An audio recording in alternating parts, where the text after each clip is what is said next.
qui nous fait voyager dans les étoiles.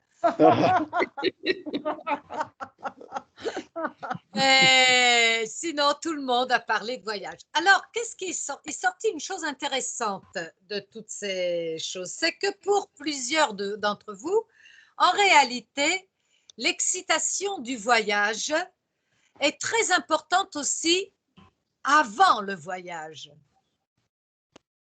Effectivement, ça rejoint un petit peu ce que j'avais lu une fois, un texte d'Hermann Hesse, qui disait que un voyage prenait toute son ampleur, toute sa puissance en sensation, en force, lorsqu'il était très fortement attendu.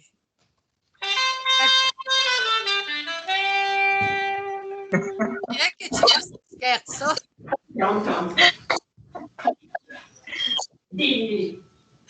Bon, je continue.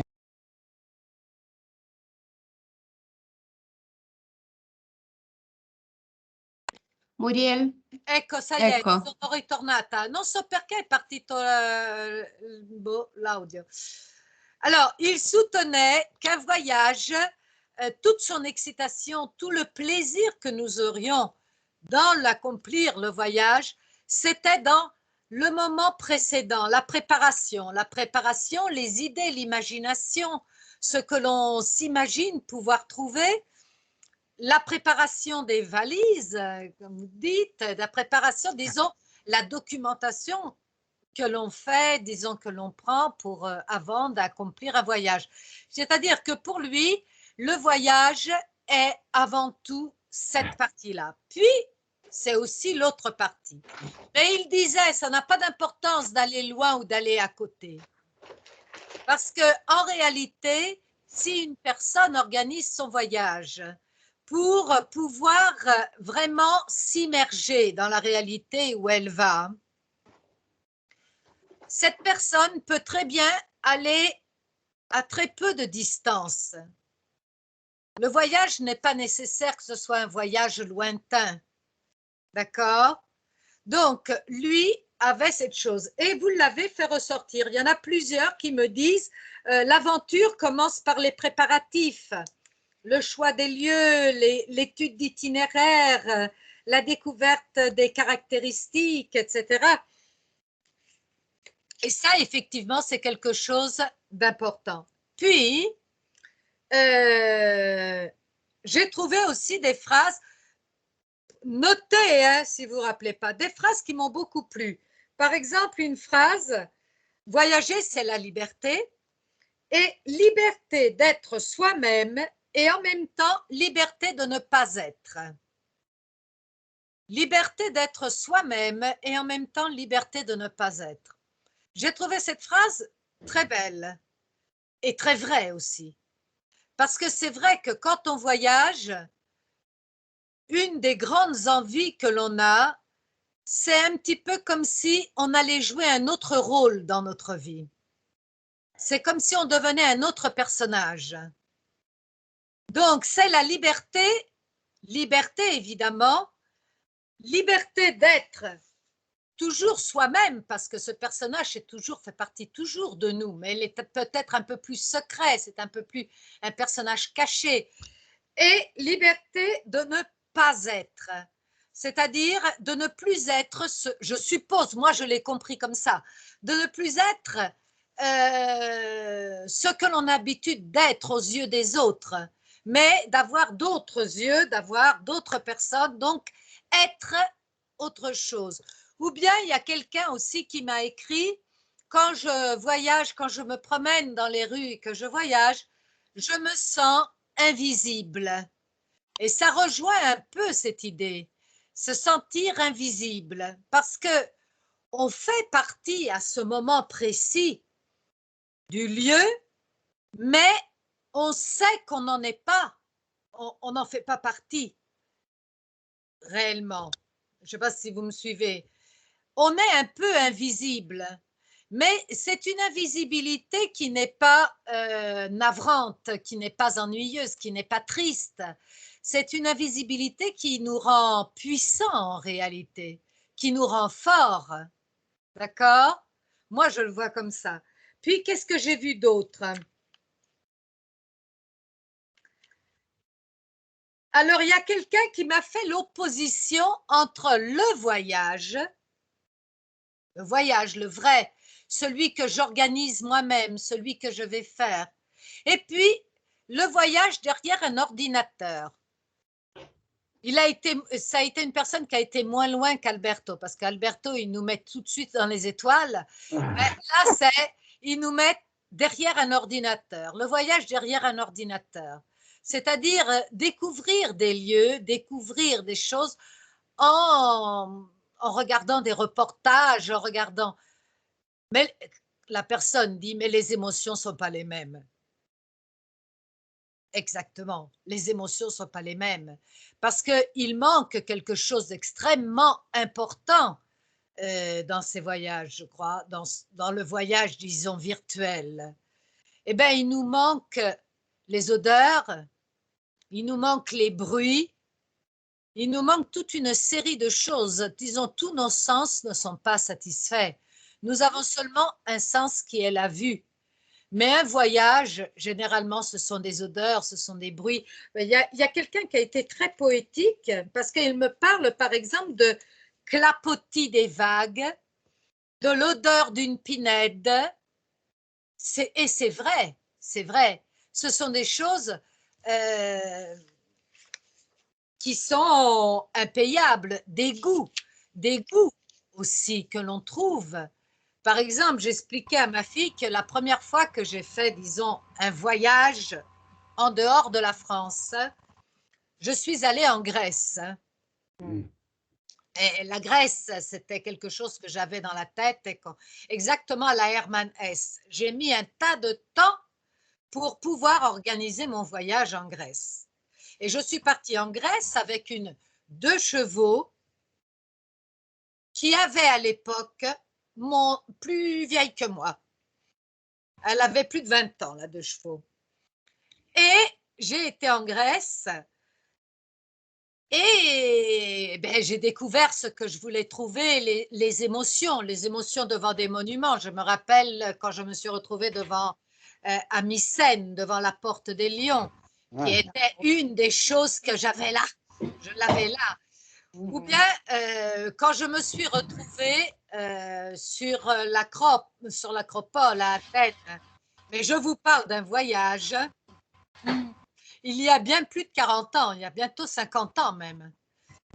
Donc, c'était autre chose, effectivement. Et alors, j'ai retrouvé ça. Mais par contre, je mangeais dans des petits boui-boui. Je n'avais pas beaucoup d'argent. Donc, je mangeais dans ce qu'on appelle en français des boui-boui, c'est-à-dire des espèces de. Oui. Non, des boui-boui, ce sont des. Oui. Boui-boui. Oui, c'est un terme familier très utilisé par les Français quand on veut dire un endroit où manger. Je ne sais même pas s'il y a une orthographe réelle, hein. Je vais vous l'écrire comme je le dis.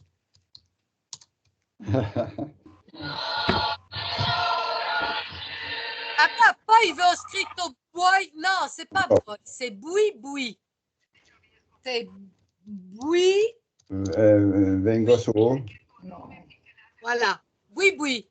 Un boui-boui, c'est-à-dire des espèces d'auberges très économiques où vous pouvez manger quelque chose. Et quand je suis rentrée de 3 semaines de Grèce, j'avais perdu plus de 6 kilos. Et déjà, je n'étais pas très grosse. Hein. Quand je suis rentrée, ma mère m'a regardée, elle m'a dit, mais t'es malade ou quoi? Che lei non lo vede più. No. Adèle n'est pas capable de rentrer dans la réunion. Ah bon? Adèle. Alors, à tout à l'heure, on se revoit avec Adèle? Est-ce que, Lori, tu col microfono? Col microfono dov'è? E qui il microfono. E cosa devo fare? Niente, adesso funziona, lascialo così. Va bene, ok. Lascialo, non parlare. Très bien. Alors, j'étais en train de dire, et une chose que j'avais découvert, parce que j'avais jamais mangé d'huile d'olive. C'était toujours de l'huile de sémille à Paris, hein, de l'huile de pépins de raisin, par exemple, de l'huile de tournesol, quando andava meglio, ma de l'huile de pépins. Et ben, j'ai presque rien mangé parce que à chaque fois que je mangeais, comme il y avait cette huile d'olive très fort, je sentais ce goût et ça me donnait la nausée.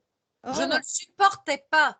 J'étais convaincue que les aliments que j'avais dans mon assiette étaient tournés, étaient mal, n'étaient plus bons et j'arrivais pas à manger. Donc j'ai très peu mangé. J'ai mangé ce que j'arrivais à manger comme ça, mais les fameuses salades grecques, je les ai découvertes plus tard parce que je n'étais pas habituée à l'huile d'olive. Mais ça fait partie des choses. Donc, je vous disais, il y a les odeurs, il y a les parfums, il y a les bruits, il y a le goût, il y a des tas de choses. Quand on voyage, c'est pas comme, effectivement, comme m'a dit une de vos camarades derrière l'ordinateur. Puis, il y a aussi quelqu'un qui m'a parlé que quand on voyage, notre idée intéressante, les frontières s'élargissent et les distances se raccourcissent. C'est-à-dire qu'on se sent moins loin des lieux quand on les a visités, vraiment, réellement, on se sent moins loin des lieux. Puis aussi cette phrase, le voyage est une transformation physique, mentale, spirituelle continue, tout comme l'est notre existence. Effectivement, un voyage, c'est une vie. Comme je vous ai dit, on devient un personnage. Donc, le personnage, c'est une vie. D'accord?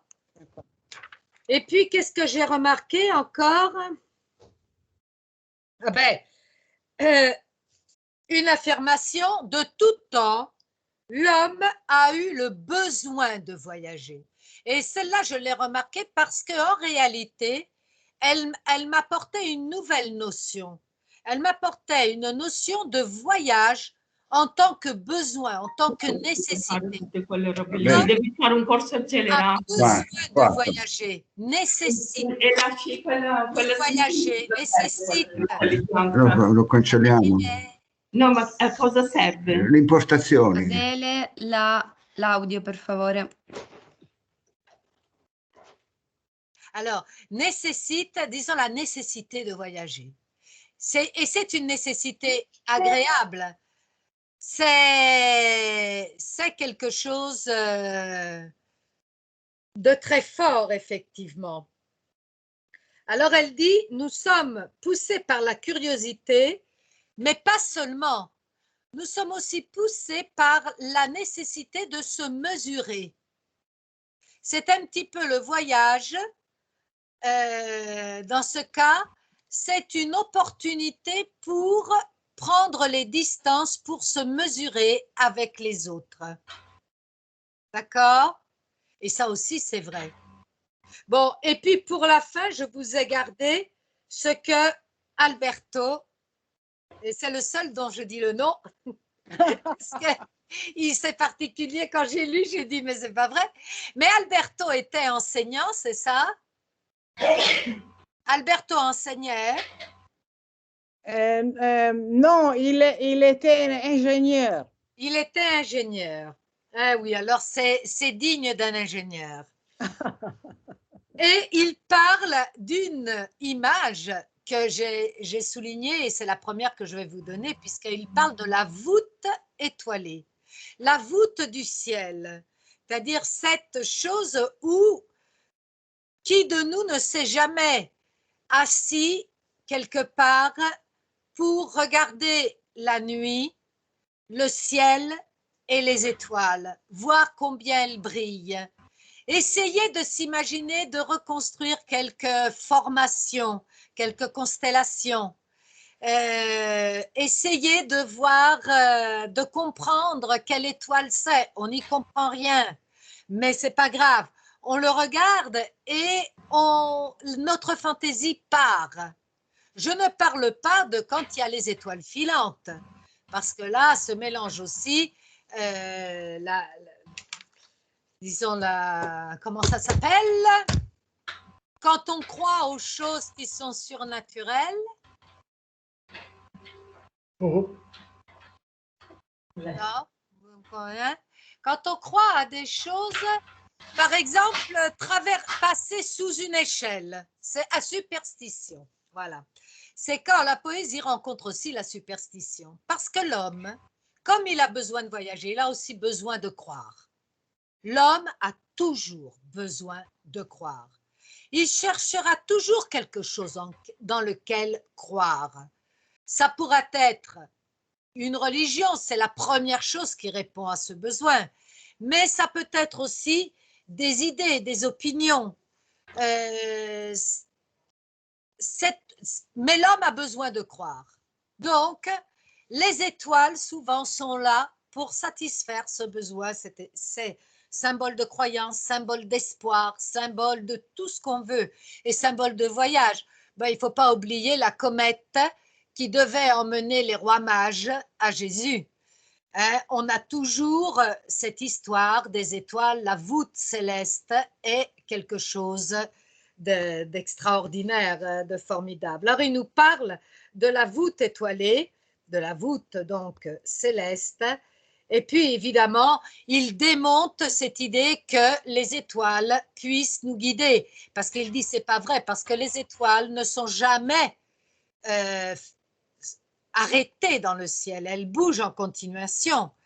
Effectivement, on le sait, ça dépend des saisons, on ne trouvera pas toujours la même. Excusez-moi, j'ai mon chat qui tape à la fenêtre. Ouais. Tu rentres quand tu veux, je laisse la fenêtre ouverte.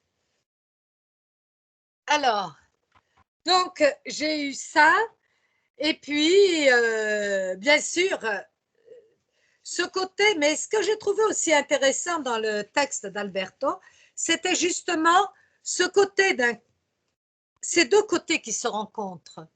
Le côté poétique, le côté fantaisiste, disons le côté où l'esprit divague, est libre, et le côté scientifique qui immédiatement mettra des limites, et un voyage, c'est aussi un peu ça. Un voyage, il y a un côté complètement de liberté et un côté quand même qui va nous apporter des constrictions, qui va nous obliger à faire les choses d'une certaine façon, hein? Comme moi avec mon huile d'olive. Mais ça, c'est... Donc, je vous ai fait un petit compte-rendu des devoirs que j'ai reçus. À vous la parole. Alors, puis-je parler un peu? Oui, bien sûr, bien sûr. Oui. Moi, je ne veux plus parler maintenant. Ah, alors, je me rappelle un voyage que j'ai fait en France, en Normandie. Oui. Et j'allais voir le cimetière américain. Et était très simple, les tombeaux avec les dates de naissance, de mort, nom, prénom et tout ça. Non? Mais il y avait des tombeaux sur lesquels est écrit, naturellement en anglais, non en français, c'était écrit compagnon d'armes dont le nom est inconnu de tous, excepté Dieu. Et alors j'ai éprouvé une émotion très forte, non? Très, très forte, parce que les mots étaient peu de mots, peu de mots, tout simple, mais l'émotion était forte. Et parce que la foi peut-être est forte dans les États-Unis. Oui, très forte. Dans les États-Unis, ils ont un rapport avec la religion qui est très, très important. Mm. Non, et c'est vrai, mais il est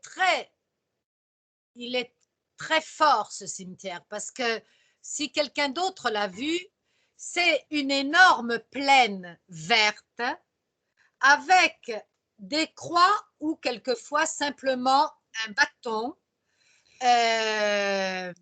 blanc. Donc, tout vert avec ces silhouettes blanches. Il n'y a pas de délimitation des tombes.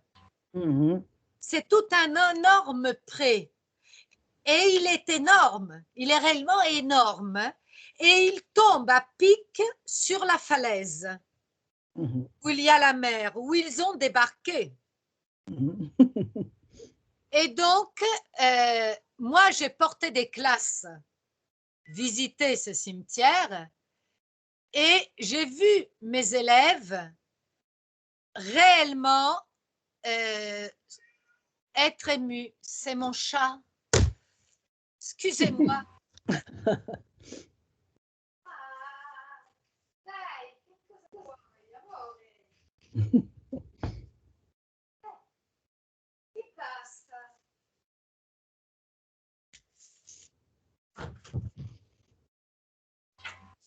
Je suis toute seule à la maison, alors il n'y a personne qui me vient en aide, hein, là. Donc, j'avais mes élèves qui étaient émus aux larmes. J'ai vu des garçons pleurer. Parce Mhm. qu'il faut dire aussi que quand on faisait 2 comptes et qu'on regardait l'âge des soldats qui étaient décédés, on se rendait compte que Mhm. ils étaient presque tous très jeunes. Hein. Mhm. Et alors, les autres. Francesca, qu'est-ce que tu peux me dire? Oui, toi. Euh, je ne sais pas. Le voyage, c'est une expérience so riche, so différente que c'est difficile de choisir un thème de voyage.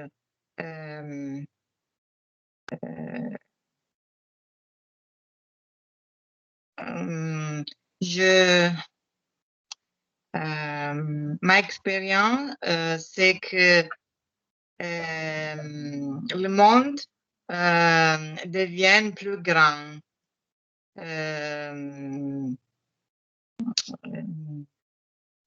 Mais Oui, ça, c'est intéressant, par exemple. Le monde devient plus grand. Et il y a quelqu'un qui me dit, en réalité, les distances se raccourcissent. C'est 2 choses qui sembleraient opposées. Mais je vous pose la question, est-ce qu'elles sont opposées?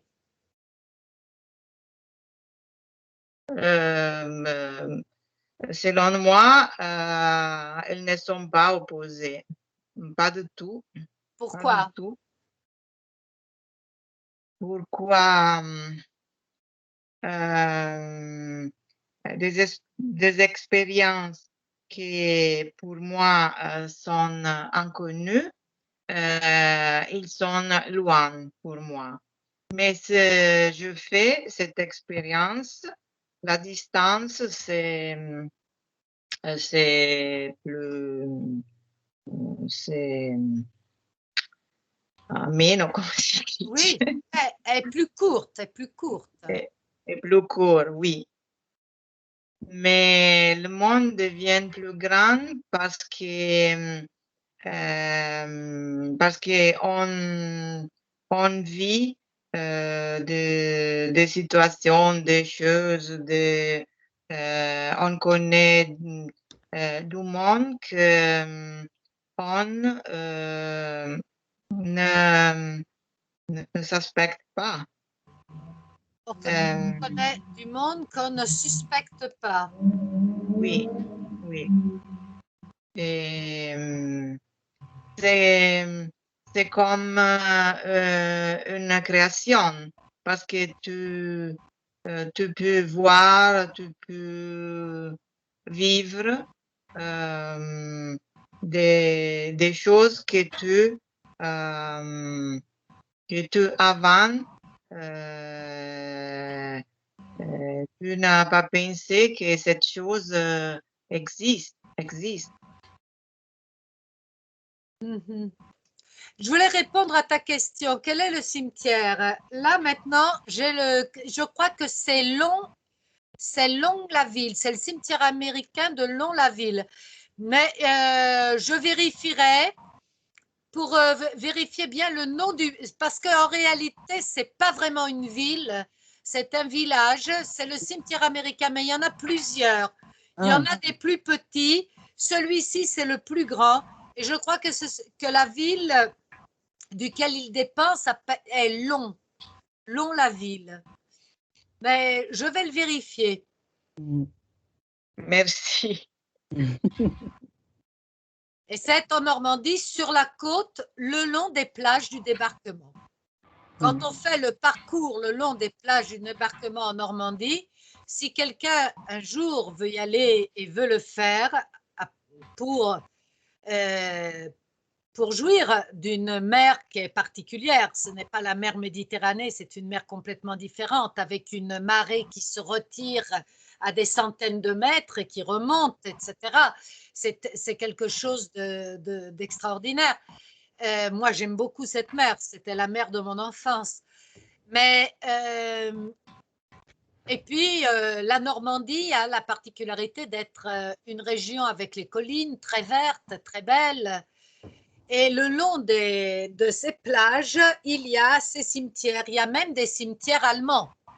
Moi, j'ai porté mes élèves aussi voir les cimetières allemands, qui sont beaucoup plus tristes en réalité que les cimetières américains. Parce que si les cimetières américains jouent avec le blanc, les cimetières allemands n'ont pas de croix, ils ont des pierres sombres, des pierres noires de granit, où on grave là aussi un minimum de choses. Donc c'est beaucoup plus triste, c'est plus dur et c'est là qu'on se rend compte qu'une guerre, vraiment, c'est le pire de l'imagination de l'homme, ce qu'il a pu faire de pire parce qu'il ne fait que des catastrophes. Et rien. Et puis, je te dirai donc mieux le nom de la ville. Je continue avec vos impressions. Fiorella. Si parla dei vari viaggi, io ho parlato del cimetière americano. Sì. Non, Muriel, cette fois, j'écoute et c'est terminé. Et tu veux pas rien dire, ajouter quelque chose à ce que j'ai dit? Non, merci. No, ok. Concetta. No, con quella persona che ti ha portato a vedere le foto. Ton micro, Concetta. Le micro. Je voulais dire quelque chose sur les frontières s'élargissent et les distances raccourcies. Selon moi,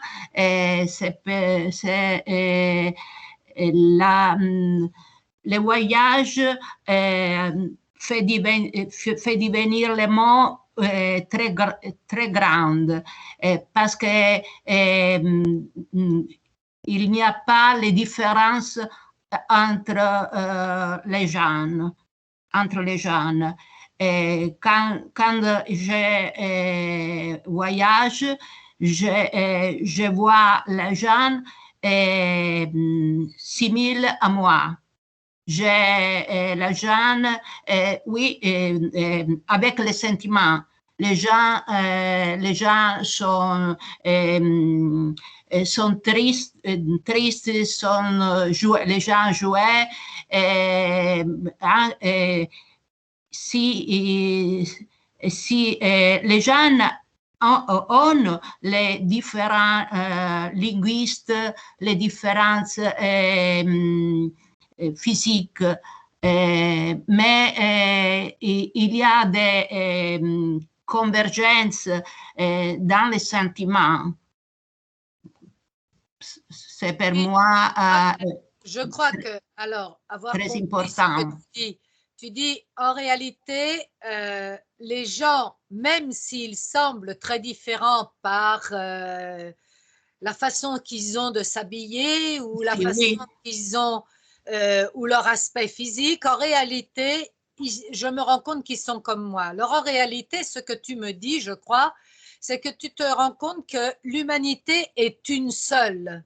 Oui, L'humanité peut avoir des expressions différentes dans la culture aussi beaucoup, sì, dans la culture, dans l'aspect, mais en réalité, l'humanité n'est qu'une, oui, une seule et unique. Et que le fait de voyager,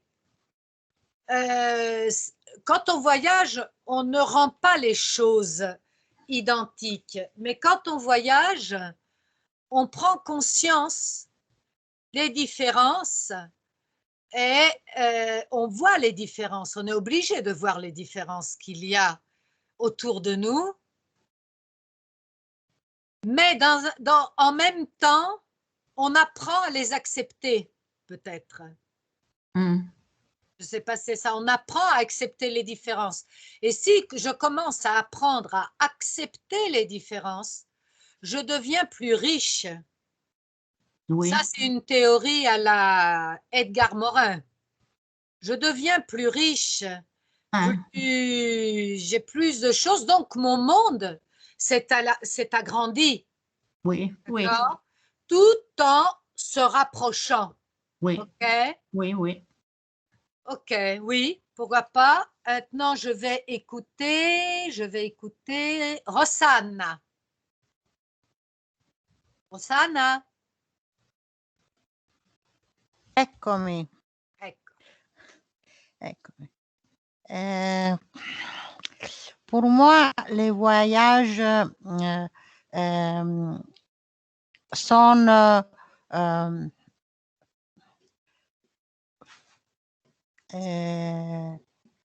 cioè, le monde deviennent plus petits parce que dans les voyages, parce que les distances sont avec come si dice aereo? Avion, Avec l'avion son più ravvicinate, sont plus proches. sont plus proches. Et, et je trouve que la jeune n'est pas différent de la jeune que j'ai rencontrée dans mon pays. La jeune est, est comme moi. Quand je parle avec l'heure, je trouve que les personnes recherchent les mêmes choses que recherche tout Que recherche tout le monde. le Oui, monde. en réalité, on recherche tous un peu la même chose, hein. Et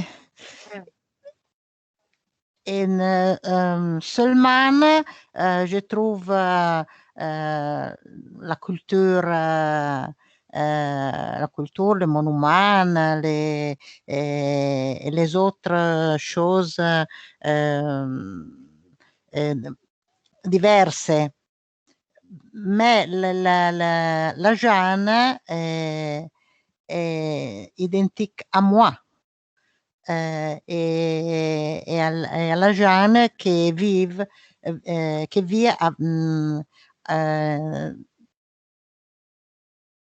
vicino a me, insomma, À côté, oui. a Ça côté. rejoint un peu ce qu'a dit Concetta. Oui, infatti. Concetta a dit quelque chose de ce Sì. genre, hein? Mhm. Juste. Oui. Bien. Elena, tu peux nous dire, toi, ce que tu penses?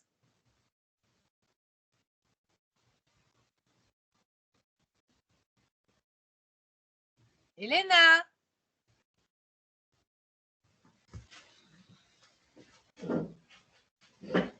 Elena, une fois. Elena, deux fois. Elena, trois fois. Ne veut pas parler. Enrico. Bonjour. Bonjour. Bonsoir, madame. Bonsoir, oui. Bonsoir. Je n'ai rien préparé car. Non, mais tu peux dire ce que tu penses. J'ai commencé par présenter ce qui m'était arrivé, justement pour vous donner des idées à dire. Oui, le dernier voyage que j'ai fait, je l'ai fait il y a plusieurs ans. J'étais en Espagne la dernière fois, à Séville et à Grenade. J'ai trouvé surtout à Séville des choses magnifiques. Des choses magnifiques qui nous ont laissé les Arabes. Eh oui, merci aux Arabes. Dommage qu'ils ont été massacrés par notre grande catholique d'Isabelle. C'est Isabelle, oui, les rois catholiques. Mais ils nous ont pas seulement laissé des monuments, les morts, on va les appeler les morts. Non, Ils nous ont laissé aussi de la philosophie, de la poésie. Oui, Averroès, comme ça, non? Exact. Le traducteur d'Aristote. Oui, il y a les monuments que les Arabes nous ont laissés sont très intéressants et très enthousiasmants. Voilà, je dirais très enthousiasmant, c'est vrai. Tu m'as dit Grenade, alors Grenade, c'est l'Alhambra. L'Alhambra, oui.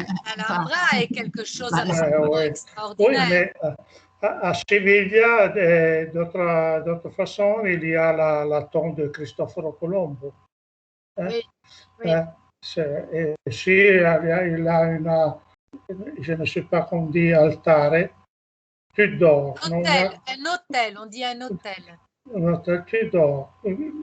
Très grand et une quantité énorme d'or. C'était impressionnant. Hein? Mais c'était impressionnant parce que justement, c'était l'époque des conquistadores. Oui. On cherchait l'or et c'était l'or qui faisait la puissance.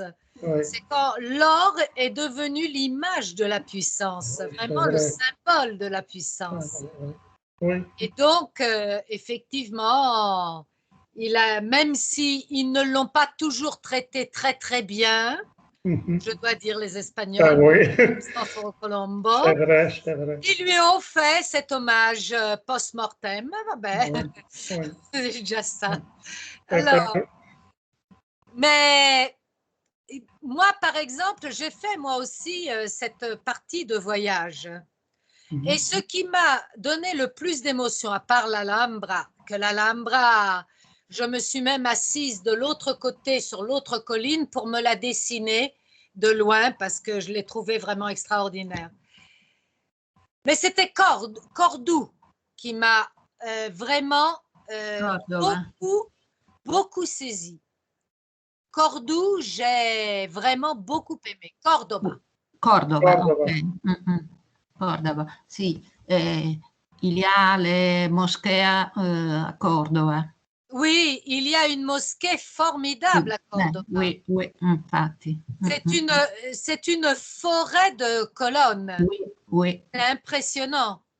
C'est impressionnant. Et les rues sont très étroites. Oui. Et avec ces murs hauts. Elle est le contraire de Séville. Séville est une ville ouverte, ample, lumineuse. Cordoba est une ville plus sombre, plus moyenâgeuse. Oui. Et moi, j'aime ce genre d'espace. C'est quelque chose de très fort, je trouve. Parce que on peut s'imaginer, on revoir un peu. Quand on voyage, moi, j'aime bien reparcourir un peu l'histoire. Voyager, c'est aussi pour voir les personnes, mais je me fais pas l'illusion que si je vais 15 jours dans un pays, je vais pouvoir avoir rapport avec Kisaki. Si j'ai de la chance, ça m'est arrivé de rencontrer une personne avec laquelle j'ai familiarisé et avec laquelle on a gardé des contacts. Mais ça arrive une fois de temps en temps. Par contre, reparcourir l'histoire des endroits, essayer de retrouver les témoignages, disons, d'une humanité, de ce qui s'est passé, de tout ça, par contre, ça me fascine beaucoup. Ça, c'est très, très fascinant. Je vais demander maintenant à qui? Adriano. Adriano. Bonjour madame, bonjour Muriel. Alors, oui. Pour moi, voyage est très important. Voyager est très important parce que apprendre la histoire de la ville, les monuments, les opere d'arte, come si dice? Les œuvres d'art. Les œuvres d'art. Oui. L'art. On peut dire tout simplement l'art. L'art.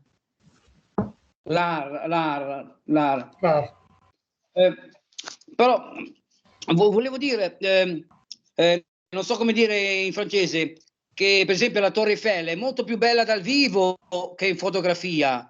Non so come dire in francese. Non so come dire in francese. La Tour Eiffel est beaucoup plus belle dans la réalité qu'en photo. Et surtout è più grande. Et surtout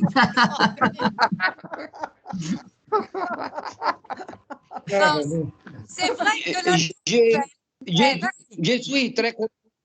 je suis très content de voyager en France. Je suis très content de visiter Paris. Pourquoi tu as choisi la Tour Eiffel, qui est plus belle en réalité qu'en photo? Pourquoi ça t'est venu à l'esprit, la Tour Eiffel? La panoramique de la ville, la panoramique. Ah oui, c'est très émotionnant. Offre una jolie panoramica, una bella panoramica, veramente. Oui, un panorama complet. Alors, tu as eu le courage de faire toute la queue pour pouvoir monter au sommet. Ah si, oui, avevo le courage de monter sur la tour. Oui, parce que la queue est très longue. Oui. J'ai visité la Sacré-Cœur, l'église. Ah, le Sacré-Cœur, oui. Le Sacré-Cœur. Oui, j'ai très joli, j'ai très fantastique, veramente. Come si dice? Consiglio di andare a Parigi, come si può dire? Tu conseilles d'aller à Paris. Moi aussi, je conseille d'aller à Paris. C'est ma ville. Oui. Je suis née. Almeno una volta nella vita, come si dice? Une fois dans la vie. Une fois dans la vie. Oui. Moi, je me suis dit, je voudrais aller au moins une fois dans la vie parce que c'était quelque chose que j'avais très envie quand j'avais aux alentours de 18-20 ans. Mais moins que la Grèce. Mon premier voyage était la Grèce parce que la Grèce pour moi, c'est la Grèce, oui. Mais l'autre voyage que j'avais dans l'esprit, et puis après je l'ai oublié parce que j'ai fait d'autres choses, je me suis déplacée différemment, j'ai pensé différemment, je me suis mariée, je me suis remariée, j'ai eu une première fille, une deuxième fille, enfin bref. Allez plus lentement. Et c'était New York. Et je me dis, j'aimerais bien quand même aller une fois à New York. C'est peut-être une des rares villes américaines qui m'attire vraiment et qui me donne la sensation d'être très différente et très proche en même temps. Et ça me fascine énormément. Si quelqu'un me dit faire un voyage sur les côtes de la Californie, Non. non. Éventuellement, j'aimerais beaucoup faire, mais ça viendrait après, hein, avant New York, faire les parcs nationaux des États-Unis, qui doivent être quelque chose d'extraordinaire. Absolument. Ma fille, ma grande, les a fait et m'a dit que c'était absolument impressionnant. Triste quand on séjourne dans les réserves indiennes, parce qu'elle l'a fait en restant sur place chez les Indiens, en faisant aussi un petit peu d'artisanat avec eux, etc., etc. Mais elle m'a dit, c'est démoralisant voir ce que nous avons été capables de détruire. Parce que c'est toute une culture qui a été anéantie en réalité. Mais on sait que nous avons été très grands dans l'anéantir les cultures. Annientare le culture. Et donc, New York pourrait être aussi une idée. Mais si je peux me permettre, Adriano, Oui. Alors, la Tour Eiffel, quand j'emmène les gens voir la Tour Eiffel, je les fais arriver par le Palais de Chaillot, par la place du Trocadéro. Parce que je dis, vous allez la voir d'en haut, elle-même. Vous la voyez de l'autre côté.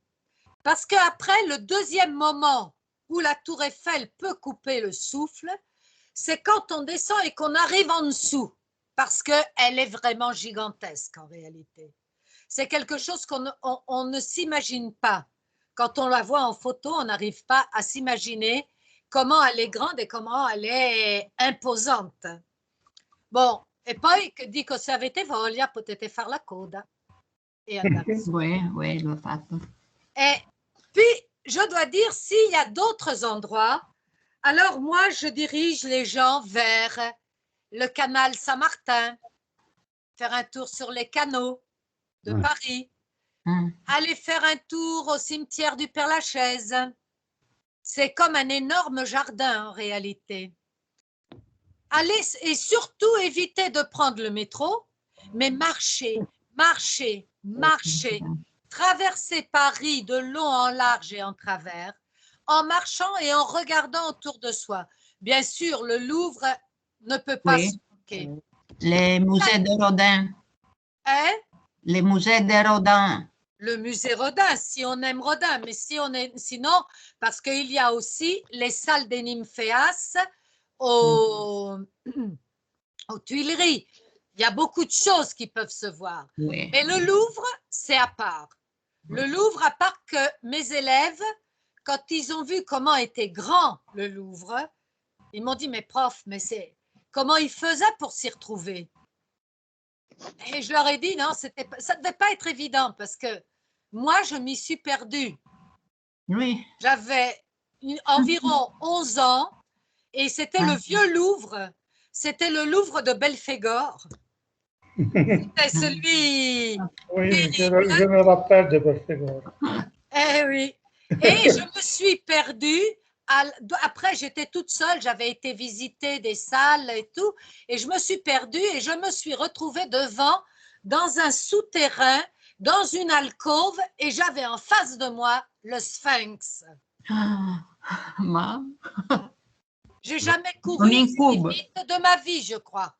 Je suis partie en courant et en pleurant un peu parce que je ne trouvais pas la sortie et je voyais que le Louvre devait fermer. Il était 5 heures, le Louvre fermait à 4h30. Et je me disais, je ne vais plus trouver personne, je me retrouvais enfermée dans le Louvre.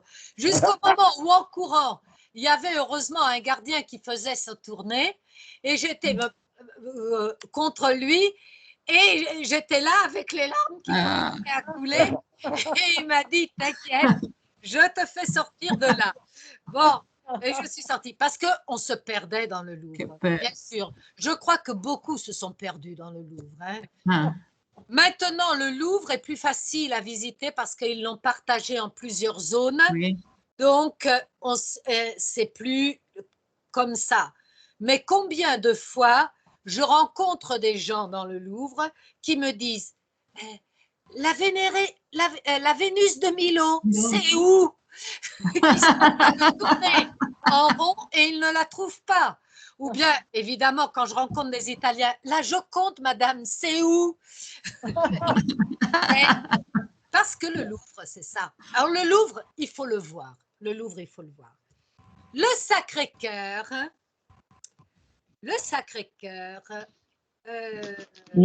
c'est un mixte. Il a été construit en 1870.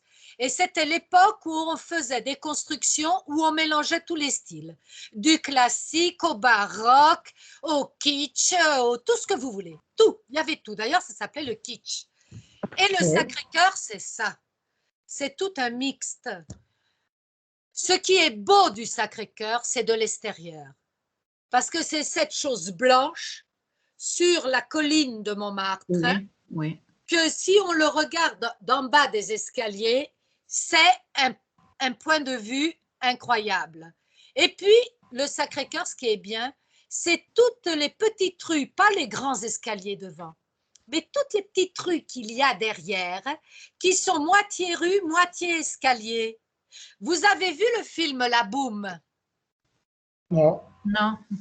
Ce vieux film des années 70, No. con Sophie Marceau, Il tempo delle mele. Oui, oui. Ah si, je l'ai vu. Ah, Il tempo delle mele, La Boum. Oui, certainement. La Oui, Boum je le vois. est tournée presque toute derrière, dans les petites rues derrière le Sacré-Cœur. Oui. Vous avez vu ces escaliers, ces rues, c'est ça. Alors là, c'est beau. Mais si vous voulez aller à Paris, je vous dirais où aller. Il y a beaucoup de choses à voir.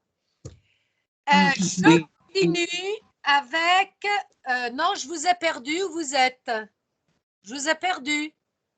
Oh. Oh, vous me voyez? Oui, Oui, oui, oui. oui, oui. Et moi, je ne vous vois pas. Pourquoi? Bon, Bon. il faut appeler Oh, à c'est Venena. parti. J'ai perdu complètement l'écran. Qu'est-ce qui Non, se passe? maintenant, est retourné, non? Ça revient là, ça Ça revient. revient, oui. Il est en train de réfléchir, ça tourne. Non, c'est les chats. J'ai les chats. Mais je ne vous vois plus. Qu'est-ce que c'est que cette histoire? Bon. Mais non, moi, je veux vous voir. Oui, mais je n'ai pas la télécaméra, ne marche pas chez moi. Écoutez, je ne sais pas. Ecco, je vous ai retrouvé. Voilà, je vous ai retrouvé. Alors, je voulais demander maintenant à quelqu'un d'autre, à Aurélia. Dunque, j'ai reçu ce matin le vaccin et j'ai un peu essayé et j'écoute seulement aujourd'hui. Aurélia fait comme Fiorella. Vous êtes des écouteurs. Non, j'ai reçu le vaccin ce matin, le vaccin de Covid, et oui. j'ai un peu essayé. Un petit peu fatiguée. Non, Un peu fatiguée. J'ai écouté toutes vos belles choses sur les voyages que je désire bientôt. Et je pense que le voyage commence au moment qu'on quitte la maison et chaque instant pour moi est vécu comme une découverte, une émotion, une attention continue. Je ne dois pas arriver au lieu. Je suis très contente de vivre le moment de le voyage, de la visite, de l'émotion. J'adore. J'ai fait beaucoup de voyages dopo che sono andata in pensione e je l'aimais beaucoup et j'ai espoir de pouvoir voyager encore. Mais certainement, très certainement. De toute façon, une chose que tu as dit, qu'on n'avait pas encore dit, c'est le voyage, c'est avant tout, c'est émotion. Hein? Le voyage, c'est de l'émotion. Et connaissance si un voyage n'est pas plus raciste, est une connaissance merveilleuse. Je voyage proprio interamente. Ok. Mimma, qu'est-ce que tu me racontes? Merci. Moi, je voudrais seulement ajouter une petite chose à tous ces points de vue, c'est-à-dire que la chose qui me manque le plus pendant cette fermeture, c'est de pouvoir voyager. Ah oui, bien sûr, oui, c'est sûr. Mais pas, mais je ne voudrais pas aller trop